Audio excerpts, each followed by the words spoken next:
കർക്കിടകം എന്ന് പറയുന്നത് പഞ്ഞമാസമാണോ അതോ രാമായണ മാസം പോലെ ഒരു പുണ്യമാസമായിട്ടാണോ ശരിക്കും കരുതണത്? ചിലരൊക്കെ കർക്കിടകത്തിനെ പഞ്ഞമാസം എന്ന് പറയാറുണ്ടല്ലേ, അതെന്തുകൊണ്ടാണ്? എനിക്ക് ശരിക്കും ഫീൽ ചെയ്തത് കർക്കിടകം എന്ന് പറയുന്നത് ഒരു പുണ്യമാസമായിട്ടാണ് കേട്ടോ. ഫുൾ അമ്പല ദർശനവും അമ്പലത്തിൻ്റെ കാര്യങ്ങളും ആ മഴയത്ത് അമ്പലത്തിൽ പോണതും അതൊക്കെ എനിക്ക് ഭയങ്കര ഒരു ഫീലാണ് കേട്ടോ. കർക്കിടകം എന്ന് പറയുന്നത് ഒരു രാമായണ മാസമായതുകൊണ്ട് എല്ലായിടത്തും നാമജപവും ഭജനയും അങ്ങനെയൊക്കെ കുറേ കാര്യങ്ങളാണല്ലേ. ഇന്നെന്തായാലും കർക്കിടക സംക്രാന്തിയാണ്. ഈ കർക്കിടക സംക്രാന്തി ആകുമ്പോൾ നമ്മൾ വീടും പരിസരവും ഒക്കെ ക്ലീൻ ചെയ്ത് വൃത്തിയാക്കാറുണ്ടല്ലേ. അങ്ങനെ ഓരോ ദിവസം വയ്ക്കണത് എന്തായാലും നല്ല കാര്യം. അങ്ങനെയാണ് നമ്മൾ വീടൊക്കെ ഡീപ്പ് ക്ലീനിങ് ചെയ്യണത്. അപ്പോൾ ഇന്നൊരു കർക്കിടക സംക്രാന്തി ആയ കാരണം നമ്മുടെ ജനലും വാതിലും ഒക്കെ അങ്ങോട്ട് വൃത്തിയാക്കാമെന്ന് വിചാരിച്ചിട്ടുണ്ട്. ഞാനും അനുപേട്ടനും നല്ല പണിയിലാണ്. അനുപേട്ടൻ അവിടെ ഉമ്മറം കഴുകുന്നുണ്ട് കേട്ടോ. ഞങ്ങളുടെ ഉമ്മറാണെന്നുണ്ടെങ്കിൽ എപ്പോഴും പട്ടി കയറും. ആ പട്ടി കയറണ കാരണം എല്ലാ ദിവസവും ഉമ്മറം കഴുകേണ്ടി വരും. അപ്പോൾ ഇന്ന് സോപ്പൊക്കെ ഇട്ട് അങ്ങോട്ട് പതപ്പിച്ച് അങ്ങോട്ട് കഴുകാമെന്ന് വെച്ചിട്ടുണ്ട്. അപ്പോൾ അനുപേട്ടൻ അവിടെ ഉമ്മറം കഴുകണതായിരുന്നു. പക്ഷേ എനിക്കത് വീഡിയോ ഒന്നും എടുക്കാൻ പറ്റിയില്ല. ഞാൻ ഈ വീഡിയോ ഇങ്ങനെ ഓണാക്കി വെച്ചത് ഇവിടെ ഭയങ്കര പണിയിലാണ്. ഹോളിലെ ജനലൊക്കെ മാറാമ്പിലൊക്കെ തട്ടിയിട്ടിട്ടുണ്ട്. പിന്നെ നമ്മുടെ കിടക്കയിലത്തെ വിരിയൊക്കെ നനയ്ക്കാനെടുത്ത് കൊണ്ടുപോയിട്ടുണ്ടായി. പിന്നെ നമ്മുടെ റൂമിലത്തെയൊക്കെ ജനലയുടെയൊക്കെ മാറാമ്പില തട്ടാണ്. അധികം മാറാമ്പിലൊന്നും ഉണ്ടായിരുന്നില്ല, എന്നാലും അത്യാവശ്യം ഉണ്ടായിരുന്നു കേട്ടോ. ഒരാഴ്ചയായിട്ട് ഞാൻ കോണത്തൊന്നില്ലായിരുന്നു. അപ്പോൾ അതുകൊണ്ട് തന്നെ വീട്ടിൽ നിറച്ച് കുറച്ചൊക്കെ പൊടി ഉണ്ടായിരുന്നു. അപ്പോൾ അതുകൊണ്ട് തന്നെ നല്ല പണി ഉണ്ടായിരുന്നു. അടിച്ചു വാരി തുടയ്ക്കാനും ഒക്കെ നല്ലോണം പണി ഉണ്ടായിരുന്നു കേട്ടോ. അങ്ങനെ നമ്മൾ ഭയങ്കര ക്ലീനിങ്ങിലാണ്. ഇനി പൂജാമുറിയിലേക്ക് അങ്ങോട്ട് കിടക്കാം. പൂജാമുറിയിലെ ഫോട്ടോകളും ഒക്കെ തുടച്ചിട്ടുണ്ട്.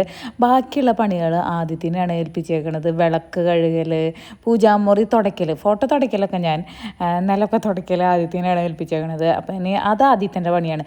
മീനാക്ഷി സ്കൂളിൽ പോയേക്കണ കാരണം മീനാക്ഷിക്ക് അധികം പണിയൊന്നും ചെയ്യാണ്ട് രക്ഷപ്പെട്ടിട്ടുണ്ട്. സ്കൂൾ വിട്ട് വന്നിട്ട് മീനാക്ഷിക്ക് വിളക്ക് തുടച്ച് വിളക്കിൽ തിരിയിടുക, അങ്ങനത്തെ കുറച്ച് പണികളാണ് മീനാക്ഷിക്ക് കരുതി വെച്ചേക്കണത്. സ്കൂളൊക്കെ വിട്ട് സന്ധ്യാവാറായിട്ടുണ്ട്. അപ്പം മേലൊക്കെ കഴുകി റെഡിയായി വന്നിട്ടുണ്ട് മീനാക്ഷി. അപ്പോൾ മീനാക്ഷിയും ജാനും മിച്ചും ഒക്കെ ഉണ്ട് കേട്ടോ. അപ്പോൾ അവരോട് വിളക്കൊക്കെ തുടച്ച് തിരിയിട്ട് വയ്ക്കാൻ പറഞ്ഞിട്ടുണ്ട്. അപ്പോൾ മീനാക്ഷിയും ജാനും കൂടിയാണ് വിളക്കൊക്കെ തുടച്ച് തിരിയൊക്കെ ഇട്ട് റെഡിയാക്കി വെക്കണത് കേട്ടോ. അങ്ങനെ വൃത്തിയാക്കലൊക്കെ ഏകദേശമൊക്കെ കഴിഞ്ഞിട്ടുണ്ട്. ഇനി നമുക്ക് വിളക്കൊക്കെ കൊളുത്തി നാമം ചെല്ലാം. അപ്പോൾ ഇന്ന് മീനാക്ഷിയാണ് വിളക്ക് കൊളുത്തണത്. മീനാക്ഷി നേരത്തെ കുളിച്ചിട്ടുണ്ട്. അല്ലെങ്കിൽ അവൾക്ക് മേല് കഴുകാൻ ഭയങ്കര മടിയാണ്. അവളെ തറവാട്ടിൽ പോയിരിക്കും. പിന്നെ വിളിച്ച് ഞാൻ ഒരു പരിവാവണം. അപ്പോൾ അതുകൊണ്ട് തന്നെ ഇന്ന് നേരത്തെയൊക്കെ വന്നിട്ടുണ്ട്. മീനാക്ഷിയും ജാനും അയച്ചും ഇവിടെ ഉണ്ട്. അപ്പോൾ അതുകൊണ്ട് തന്നെ ഇവർ 3 പേരും കൂടിയൊക്കെ വിളക്കൊക്കെ കൊളുത്തി നാമൊക്കെ ചെല്ലുണ്ടായിരുന്നു കേട്ടോ. നമ്മുടെ ജാനു ആണെന്നുണ്ടെങ്കിൽ നാരായണിയും പിന്നെ ഭഗവത് ഇതൊക്കെ നന്നായി വായിക്കും കേട്ടോ. അപ്പോൾ ജാനും മിച്ചും മീനാക്ഷിയും കൂടി ഇരുന്നൊക്കെ നാമം ചൊല്ലി കുറേ നേരം.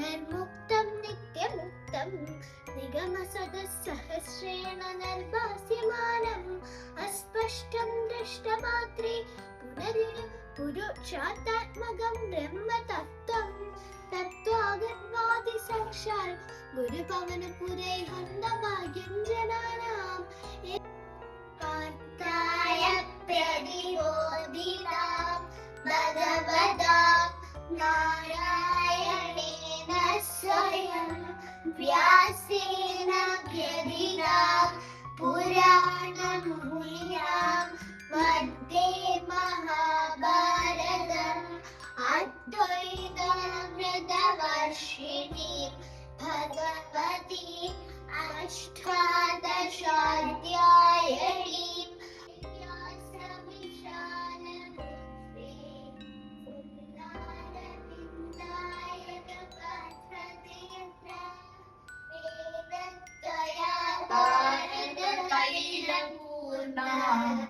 ജാനു നാമം ചെല്ലണ കേട്ട് ദയിച്ചു നന്നായി പഠിച്ചിട്ടുണ്ട് കേട്ടോ.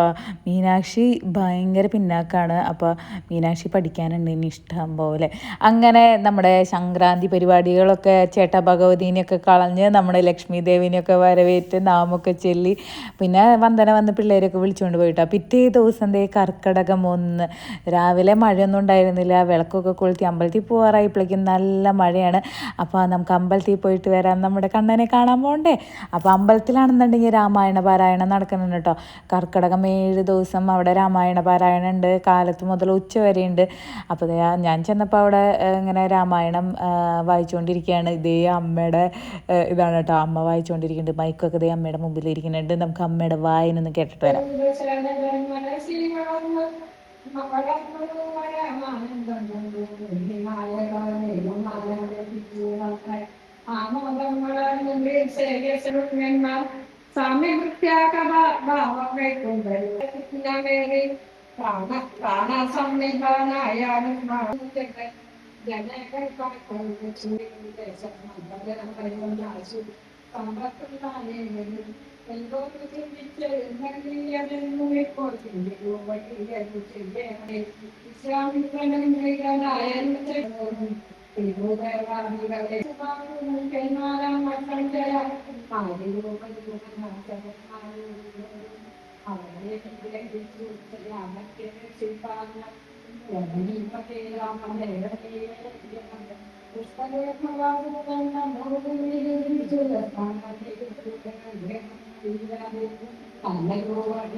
അങ്ങനെ അമ്പലത്തിൽ നിന്നൊക്കെ തൊഴുതിറങ്ങിയിട്ടുണ്ട്. അപ്പോൾ അമ്പലത്തിൽ പോയാണ് എൻ്റെ റീൽസൊക്കെ ഇട്ടിട്ടുണ്ട് കേട്ടോ. എല്ലാവരും പോയി കണ്ടു. ഇപ്പം നമ്മുടെ അമ്പലം കാണാൻ എന്ത് ഭംഗിയാലേ.